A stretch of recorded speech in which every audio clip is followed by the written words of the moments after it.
अस्सलाम वालेकुम दोस्तों, मैं आपको परफेक्ट वेब सॉल्यूशंस की तरफ से जावास्क्रिप्ट मिनी ट्यूटोरियल सीरीज के पार्ट 10 में खुश आमदीद कहता हूं। दोस्तों, मेरा नाम इमरान कासिम है और आज के इस जावास्क्रिप्ट मिनी ट्यूटोरियल सीरीज में हम टेम्पलेट लिटरल्स के बारे में सीखेंगे कि टेम्पलेट लिटरल क्या है, उसको कैसे यूज़ किया जाता है और उसको क्यों यूज़ किया जाता है। तो दोस्तों, इससे पहले कि मैं अपने इस वीडियो ट्यूटोरियल को स्टार्ट करूं, मैं आपसे रिक्वेस्ट करूंगा कि अगर आपने अभी तक हमारे चैनल को सब्सक्राइब नहीं किया तो काइंडली इसको सब्सक्राइब जरूर कर लें और साथ में मौजूद बेल का नोटिफिकेशन आइकन प्रेस करना मत भूलिएगा ताकि आपको हमारी आने वाली हर नई वीडियो या सीरीज की नोटिफिकेशंस मिलती रहें और आप उनसे अप टू डेट रह सकें। Thank you very much. तो चलिए शुरू करते हैं इस वीडियो ट्यूटोरियल को। तो दोस्तों, जो टेम्पलेट लिटरल है वो एक बहुत ही ज़बरदस्त चेंज है जावास्क्रिप्ट के अंदर और इसकी वजह से हमें बहुत ज़्यादा पॉसिबिलिटीज़ मिली हैं जो कि ओल्ड जावास्क्रिप्ट में हमारे पास नहीं थी। मैं यहाँ पर बात कर रहा हूँ template literals are introduced in ES6। इससे पहले ES6 से पहले जब जावास्क्रिप्ट थी तो उसमें हमें लिखने के लिए स्ट्रिंग्स को, डबल कोट्स, सिंगल कोट्स को यूज़ करना पड़ता था और साथ में कॉन्केटिनेशंस के लिए प्लस साइन को यूज करना पड़ता था, जो कि सम टाइम बड़ा इरिटेटिंग होता था। उसको सॉल्व करने के लिए हमें कुछ कॉम्प्लिकेटेड कोड भी लिखना पड़ता था। सबसे पहले मैं आपको ओल्ड स्कूल एग्जांपल देता हूँ, फिर उस ओल्ड स्कूल एग्जांपल को हम टेम्पलेट लिटरल के साथ देखेंगे कि किस तरीके से हम उसको आसानी के साथ अचीव कर सकते हैं। तो सबसे पहले ओल्ड स्कूल में अगर हमें कोई दो वेरिएबल्स को प्लस करके उनकी वैल्यूज को शो करना है इस तरीके से कि जैसे सपोज मेरे पास A में 10 है, B में भी 10 है, तो मैं ये शो करना चाहता हूँ कि A की वैल्यू प्लस B की वैल्यू इज इक्वल टू उन दोनों को प्लस करके। तो ये जो चीज़ है ये ओल्ड स्कूल में करने के लिए, ओल्ड जावास्क्रिप्ट स्कूल में करने के लिए हमें काफ़ी कॉम्प्लिकेटेड कोड लिखना पड़ता है। वो मैं आपको दिखाता हूँ। सपोज हमारे पास इधर एक वेरिएबल है A जो कि है 10, दूसरा है B जो है 10।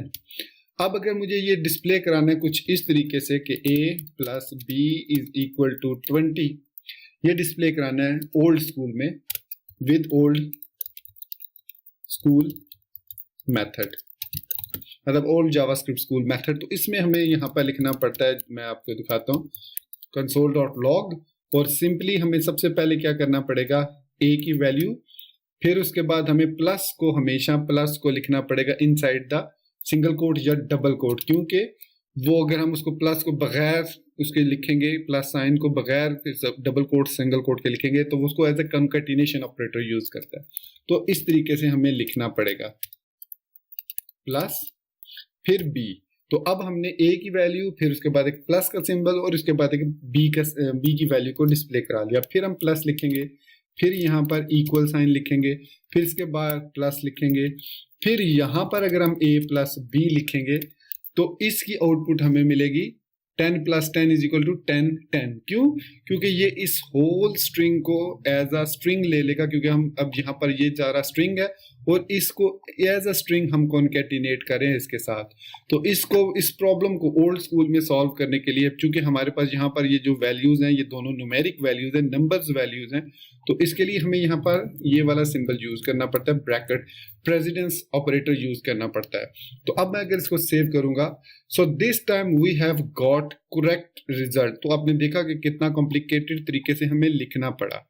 अब इसी मेथड को अगर हम ES6 या टेम्पलेट लिटरल को यूज करते हुए अगर हम करेंगे तो टेम्पलेट लिटरल, सबसे पहले तो ये देख लें कि टेम्पलेट लिटरल जो है वो बैकटिक सिंबल को कहते हैं, जो कि वन कीबोर्ड के ऊपर जो आपका टॉप के साइड पे कीज होती हैं, वन में उसके साथ लेफ्ट साइड पे एक छोटा सा टिक लगा होता है, ये शिफ्ट के साथ आता है या बगैर शिफ्ट के, ये मुझे नहीं पता विंडोज के अंदर, क्योंकि मैक के अंदर इसको सिंपली मैं Z के साथ ये मौजूद है और इसको मैं सिंपली इस तरीके से टाइप कर सकता हूँ। ये जो है ये सिंबल जो है ये बैकटिक सिंबल है, इसको इस तरीके से हम टाइप कर सकते हैं, इसको टेम्पलेट लिटरल कहा जाता है। अब यही आउटपुट आप देखेंगे कि मैं इसको टेम्पलेट लिटरल को यूज कर रहा हूँ। तो सिंपली मुझे बैकटिक लिखा, उसके अंदर मैंने लिखा $A plus $B is equal to $A plus B and that's it. अब टेम्पलेट लिटरल क्या करता है कि जिसके साथ डॉलर साइन सिंबल आ जाता है और उसके अंदर ब्रैकेट्स के अंदर जो भी वैल्यू होगी उसको वो इवेल्युएट करेगा। इवेल्युएट का मतलब है कि अगर वो वेरिएबल हुआ तो उस वेरिएबल को जो भी वैल्यू असाइन की गई है वो यहाँ पर असाइन हो जाएगी। मैं इसको अब सेव करता हूँ। तो आपने दोस्तों देखा यहाँ पर कंसोल लॉग में दोनों में, इसको क्लियर करके दोबारा मैं आपको दिखा देता हूँ कि दोनों आउटपुट सेम है, और आप खुद अंदाजा कर लें कि जो ओल्ड स्कूल मेथड है उसमें इसको कितने कॉम्प्लिकेटेड तरीके से लिखा गया। नो डाउट आप यहाँ पर ये भी कर सकते थे c is equal to a plus B, ठीक है, और यहाँ पर आप इसको इस a प्लस बी की जगह पे आप इसे सिंपली c भी लिख सकते हैं and you will get the same output, ठीक है। आप इसको, लेकिन आपने देखा नंबर ऑफ लाइंस जो है वो हमें इंक्रीज करनी पड़ी, और जबकि टेम्पलेट लिटरल्स जो है उसकी मदद से हम आसानी के साथ इवेलुएट भी कर सकते हैं वेरिएबल्स को यूजिंग डॉलर साइन और कर्ली ब्रैकेट्स, और उसके अलावा उसके अंदर हम स्ट्रिंग को कॉन्केटिनेट इजीली कर सकते हैं without using any additional concatenation operator. तो ये पहला एडवांटेज है हमारे पास इसको यूज करने का, टेम्पलेट लिटरल को।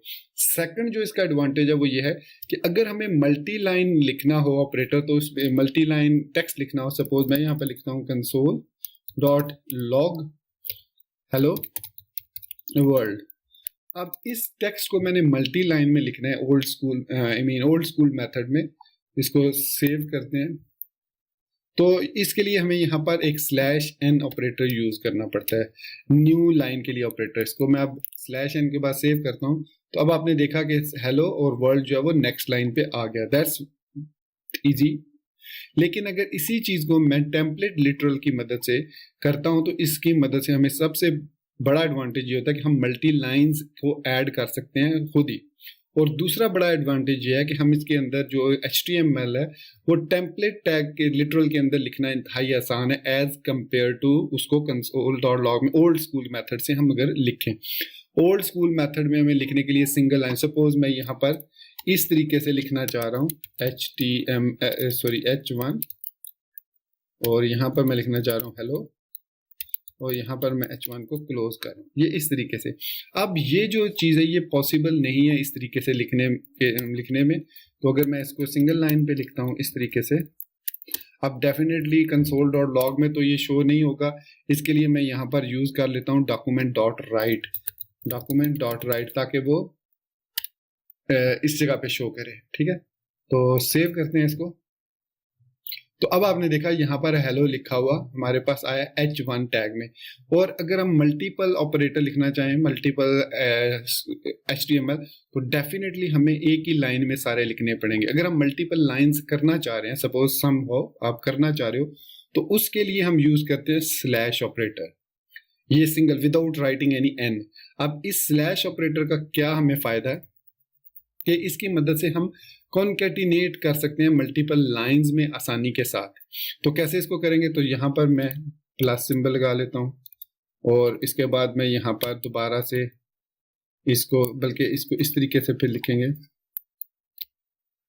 बल्कि इसको लिखेंगे क्या, अगर हम मल्टीपल यहाँ पर H1 के बाद P लिखना चाहूँ मैं, P लॉरम टेक्स्ट, और इसको क्लोज करता हूँ, सॉरी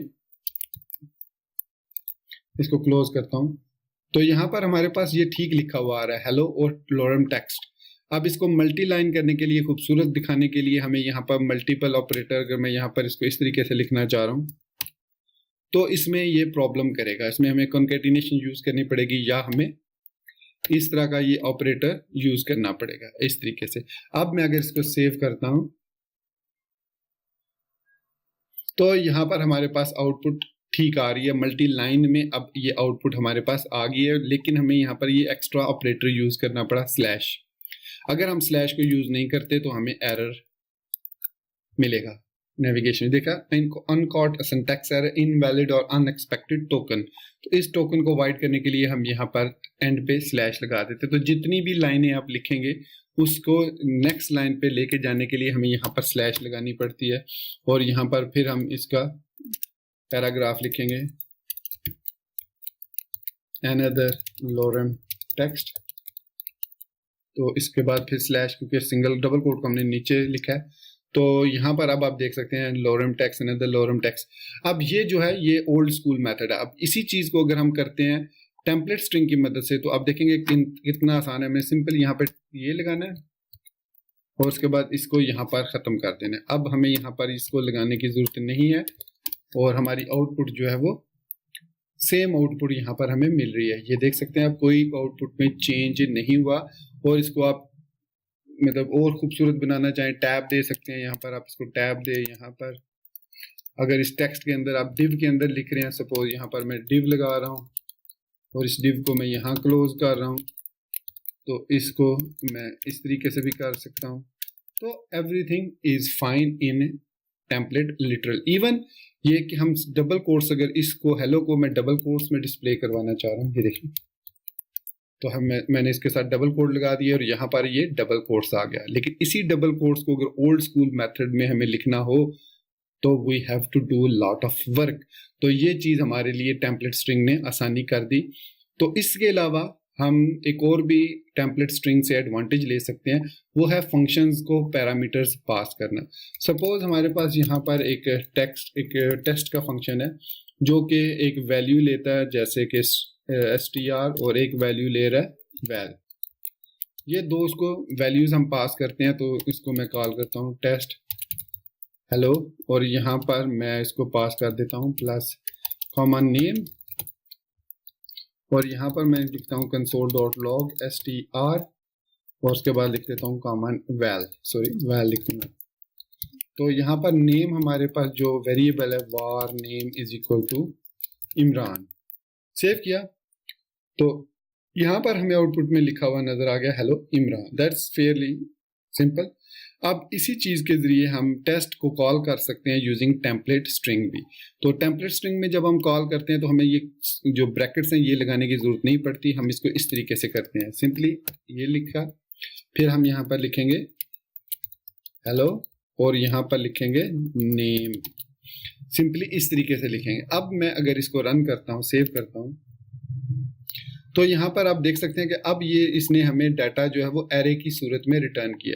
तो इसका मतलब है कि जो पहली हमारे पास स्ट्रिंग है वो एज अ स्ट्रिंग, उसको जितना भी टेक्स्ट होगा इस टेम्पलेट एक्सप्रेशन से पहले उसको वो एक स्ट्रिंग काउंट कर रहा है। ये देख सकते हैं हेलो और कॉमा उसने एक स्ट्रिंग में ऐड किया है, और नेम जो है वो उसने यहाँ पर एरे 2 में ऐड किया है, ये देख सकते हैं। अब इसके लिए हम यहाँ पर एक और स्प्रेड ऑपरेटर यूज करते हैं। इसके बारे में मैं ट्यूटोरियल बना चुका हूँ। ये पुश का काम करता है, जो एरे में डाटा पुश करना चाह रहे हैं, तो ये हमने इस तरीके से लिखा। तो अब यहाँ पर आप देख सकते हैं कि हमारे पास एरे 2 में इमरान आया और एरे 1 में हमारे पास हेलो, और इसके बाद एक स्पेस है, ये जो स्पेस हमने दी है इस तरीके से, ये 1 एम्प्टी स्ट्रिंग है। तो यहाँ पर अगर मैं इसको 7 कर देता हूँ तो अब भी हमारे पास यहाँ पर ये str, और इसके बाद अब हम इसको यहाँ पर इस तरीके से डिस्प्ले कर सकते हैं str इंटू 0 और val इंटू 0। जैसे मैंने ये लिखा, नो डाउट इसमें थोड़ी सी कॉम्प्लिकेशन है इस तरीके में। तो अब यहाँ पर हमारे पास हेलो इमरान लिखा हुआ आ गया। तो इसका दूसरा हमें फायदा ये है कि हमारे पास ये जो str है ये एक अलग से एरे बनाता है। इसको जैसे हेलो इमरान में लिखता हूँ, हेलो हाउ आर यू। अब ये जो हाउ आर यू है ये एक अलग से वेरिएबल में, एक अलग से इंडेक्स में सेव होगा। तो यहाँ पर मैं अब str को कंसोल करता हूँ और यहाँ पर मैं इसको, बल्कि मैं आपको इसको इस तरीके से दिखा देता हूँ जो मैंने आपको तरीका भी बताया था लास्ट वीडियो ट्यूटोरियल में, कि हमने ऑब्जेक्ट को जब डिस्प्ले करवाना हो तो इस तरीके से भी कर सकते हैं। तो अब ये हमें बता रहा है कि str के अंदर 2 एरेज हैं, एक में हेलो है और एक में हाउ आर यू है, और इसी तरीके से जो वैल का है उसमें एक ही है इमरान। तो ये बेसिकली जो हमारे पास एक्सप्रेशंस होते हैं और जो स्ट्रिंग होता है उसको अलग अलग वेरिएबल्स में सेव कर देता है। अगर मैं इसको 3 डॉट के साथ इस तरह कर दूं तो यहाँ पर आप देख सकते हैं rest parameter must be last formal parameter. ये इस तरह का एरर आता है कि इसमें जो पहला है, जो हमारे पास rest parameter must be last formal parameters, तो ये फॉर्मल पैरामीटर्स नहीं है, ये दोनों एरेज हैं, तो ऐसा नहीं होना चाहिए। तो इसके लिए हमें यहाँ पर मस्ट पहले स्ट्रिंग पास करना है सिंगल, उसके बाद हम यहाँ पर इस तरह की वैल्यूज पास कर सकते हैं। तो ये हमारे पास इस तरीके से 2 एरे बन जाएंगे। तो सपोज मैं यहाँ पर एक और वैल्यू देता हूँ वैल, इसको 2 कह देते हैं, इसको वैल 1 कह देते हैं। तो यहाँ पर मैं वैल 2 को भी डिस्प्ले करवा लेता हूँ। तो यहाँ पर फिर हमारे पास आ रहा है एरर कि ये हमारे पास, अब इसको भी हम इस तरीके से कर देते हैं।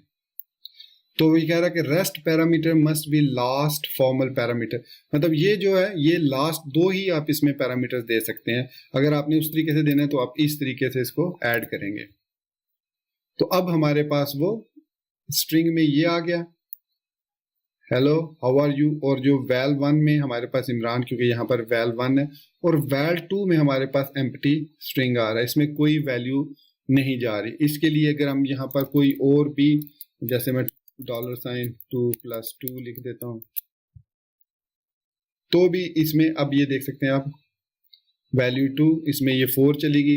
मतलब इस तरीके से अब आप इसको यूज कर सकते हैं। तो ये बेसिकली इनफॉर्मल है कि यहाँ पर आपको जरूरत नहीं पड़ती, क्योंकि ऑलरेडी आप यहाँ पर एरे बना रहे हैं, जब एरे में डाटा पुश कर रहे हैं तो ऑटोमेटिकली वो उसमें आ जाता है।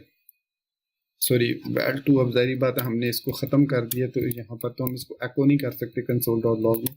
तो इसको मैं यहाँ से क्लियर करता हूँ और अब इसको मैं सेव।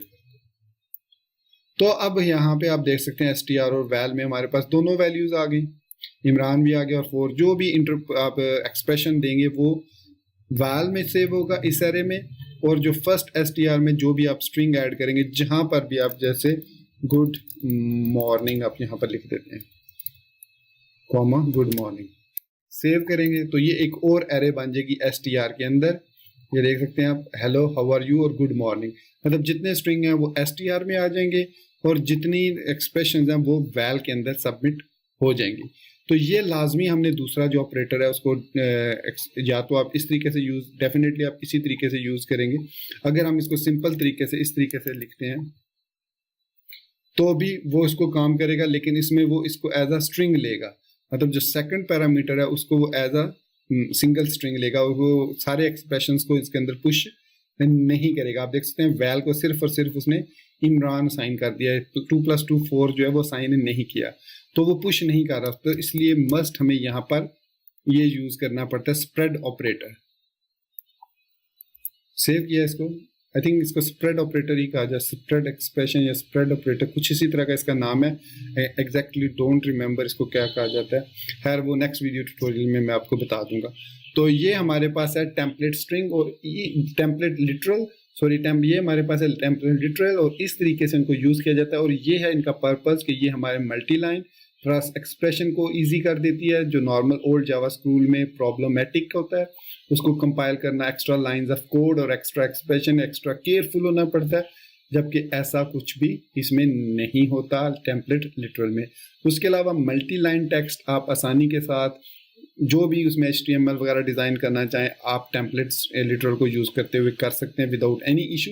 फिर उसके बाद हम इसको किसी भी फंक्शन को टेम्पलेट के थ्रू भी पास करेंगे जब डाटा, तो उसमें पहला जो होगा वो ऑटोमेटिकली उस सारे स्ट्रिंग में से जो स्ट्रिंग्स होंगे उनको एज एन एरे लेकर पहले वैल्यू में पुश कर देगा फर्स्ट टाइम, और फिर जैसे जैसे उसको टेम्पलेट एक्सप्रेशन मिलता जाएगा उसको वो पुश करता जाएगा। अगर यहाँ पर हम एरे नहीं सेकंड पैरामीटर देंगे तो वो एक सिंगल जो फर्स्ट वैल्यू होगी एक्सप्रेशन की सिर्फ वही उसके अंदर सेव करेगा।